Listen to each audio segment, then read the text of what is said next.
Welcome to week 5 of Just a Girl Who Loves Jesus. This week, we're going to be focusing on our inner world or our inner life, letting God heal what no one else sees. Because do you know that your inner world matters more than you think? You can look completely fine on the outside and still feel so chaotic on the inside, like a constant spin or emotional chaos, stress. We need to ask the question, what's really going on in your inner world? In the Bible, I want you to know that your heart represents your inner world. It's your thoughts, emotions, beliefs, choices. It's the control center of your life. Romans 8 teaches us that when we set our minds on the spirit, we experience life and peace. Have you ever wondered how some people are so peaceful? It suggests it's their relationship with Jesus. But when we let our thoughts be led by the flesh, it leads us away from God and the good things that He has planned. And that's where those chaotic things like jealousy, bitterness, anxiety, anger all start to build up and create just mess. The truth is, what fills our inner world will eventually spill out into our relationships. If your inner world is messy, your outer world is going to be messy and you're going to feel it. When you align your thoughts with God's truth, He can begin to clean up and restore the inside of you. And that overflow, it's going to become more peaceful, steady, and life giving. Sometimes it's easy to feel stuck. The truth is, you're not stuck. The Holy Spirit can renew you. What if that thing that you feel stuck in right now is actually what God's bringing forward to show you that He's ready to heal? Sometimes it feels like nothing will change, like certain habits, reactions, relationship patterns are just who you are. But Titus 3:5 says differently. It tells us that God renews us through the Holy Spirit, not because we did something, but because He is a merciful God. So you might feel stuck, but the truth is that God is offering you the opportunity to be renewed. You just have to spend the time to learn how to do this and to begin taking that step forward, allowing Holy Spirit to fix the things inside of you. It's a journey. He doesn't do everything all at once. Instead, He'll work on one thing at a time so gently and kind. It isn't your job to fix this. It's partnering with Him, putting to action the things that He's bringing up in your life and keeps bringing to mind that you need to work on. You just have to be honest about it. You own it. You let Him begin the healing process. And little by little, your life begins to change for the better. You begin to feel better. If you start to get chaotic, it's like, whoa, God, what's going on? Help me out. You get back to the peace that Jesus offers. What's really going on inside of you? If we could see inside your thoughts and emotions like a movie, are there things that are playing on repeat over and over? Proverbs says to guard your heart because everything flows from it. As a person thinks in their heart, so they become. That one's important. So, as a person thinks in her heart, so she becomes. Think about that. Your thoughts affect your heart, the way you see the world, and they actually become the reality that you see. This week, we're going to be drawing your internal world, and you might not have room in your journal if you're a person that likes to get in detail. It's okay to do it on a separate piece of paper, but I want you to think of it kind of like that movie on the inside out and draw your different emotions, thoughts, reactions, like the things going on inside of you. There are so many beautiful parts. I would start there and shape those beautiful parts, celebrate them with God, and then look for, are there other places that keep showing up that maybe need to be worked on?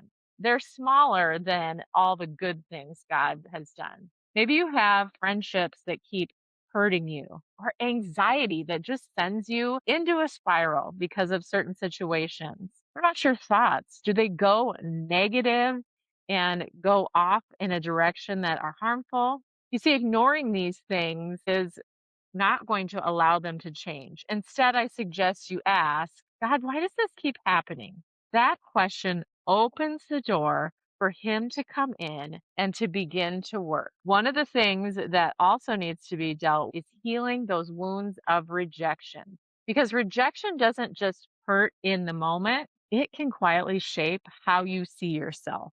Rejection can leave wounds in your heart that plant lies like, I'll never be picked. Something is wrong with me. People don't like me. When those wounds aren't healed, they don't just disappear, they stay under the surface. They affect how you think, feel, and respond. This is how those walls go up because you're trying to protect yourself, or you start to have harsh protective responses. It causes more rejection. It's like an untreated wound. It doesn't heal on its own. The healing starts when we bring those moments to Jesus, when we allow him to be invited in to work in the hurt. One of the most powerful ways that you can do this is just thinking back to maybe a simple childhood memory that now you probably think is no big deal, but it hurts your feelings when you were young, where you felt left out, maybe at recess or rejected. Go and revisit that memory with Jesus. Invite him into it and talk to him. Jesus, what really happened? Was there anything that I started believing about myself out of that moment that shaped something that was untrue that I grabbed onto? What does God say instead? Jesus, can you heal that moment and help my little heart to understand it's going to be okay? Because Jesus doesn't just heal your present, he can bring truth and restoration to your past. Because remember, like we talked about last week, he's outside of time. He's always been there. You maybe just didn't know it and recognize that he was there and willing to help you. What you do now. The next thing we need to address that we're going to talk about that could be a little hard is learning to be kind to yourself and accept yourself. What if the way that you talk about yourself is actually disagreeing with God? That's kind of a pause, isn't it? So many girls carry a constant inner voice that's critical, harsh, never satisfied, can't say anything nice about themselves. But when you constantly tear yourself down, you're not just being honest, you could actually be questioning God's design for you. Romans 9:20 reminds us that we are created. We're not the creator. If God intentionally made you a certain way and put gifts inside of you and designed you, then when you criticize yourself, it's not just insecurity. It can be misunderstanding of what he put inside of you and what his purposes and plans are for you. You will also criticize and hurt others when you do this to yourself, because what happens is you will also focus on the negative qualities that you can see, what you don't like about people, instead of seeing the good in them and enjoying their company. Do you know that the most popular people, it says in research that they're the ones that like the most people? Now, I'm not suggesting that we ignore the areas inside of us that need to be grown. What this means is that surrendering critical thoughts to God says that we ask Holy Spirit to change our perspective, to help us to see why we are the way we are. We learn to see ourselves the way God does, but we also learn to let go of thoughts and attitudes that don't line up with the way that we are created. Sometimes we take on things that were never meant to belong to us, and that's what the bad behavior comes out of. That's where sin can come out of. Sometimes the issue isn't that God made a mistake, it's that we don't yet understand, or we're partnering with things that were never meant to belong to us, and they're not actually part of the kingdom of God. So, in this journey, it's going to be important to surrender those things and begin to let them go to Jesus. He can be trusted. Jesus is so kind and patient. So, restoration begins to shape a new perspective. What if healing can begin with where you stop hiding and you start seeing life in God's life from a kingdom perspective? God is light, and in him there is no darkness. When we bring our struggles, our thoughts, our insecurity into his light, healing can begin. Restoration isn't about just pretending everything is fine. It comes from honesty and faith. That would be like restoring a house and just looking around like, ah, it's all new. No, you have to do the work to get to the restoration. God is the one that shows you how to restore and helps you with this. Ask God for increased faith and to be able to help you to shift that perspective. A new perspective on what is given is refreshing, it is powerful, and it gives you the ability to see how you can use your life to bring good to others. When you begin to value what God has placed inside of you, that's where freedom comes. When you constantly focus on what you don't have or comparison, all it's going to do is lead you to frustration, selfishness, ungratefulness.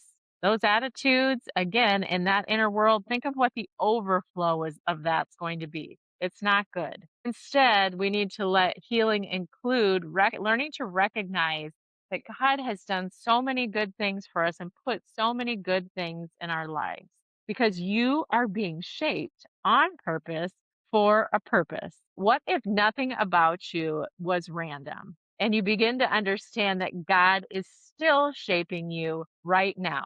Isaiah explains it like, we are the clay and God is the potter.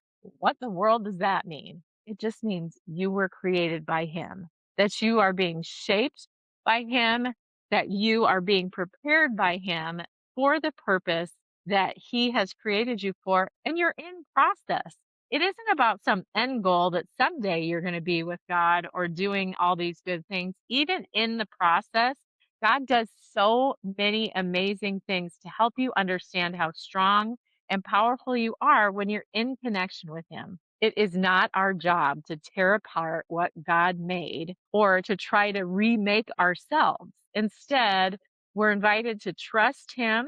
God, help me to see what you're doing. Help me to see what you see, to focus on the things that you've put in me. Help me to love who you have created me to be. Help me to love who you love, including myself. You're not a mistake.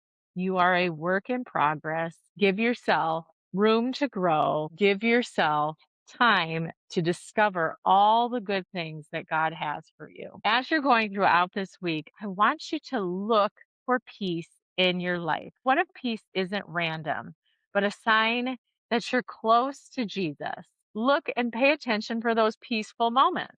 For me, a lot of times, if I need to connect with peace, I've discovered I began singing. Somehow that connects me to the presence of God. Whatever it is for you, think about what are those things that you do to try to regain peace? What's happening in that moment? Where did your thoughts go? How could you have been connecting with Jesus and maybe you didn't even realize it? Because Jesus is the Prince of Peace.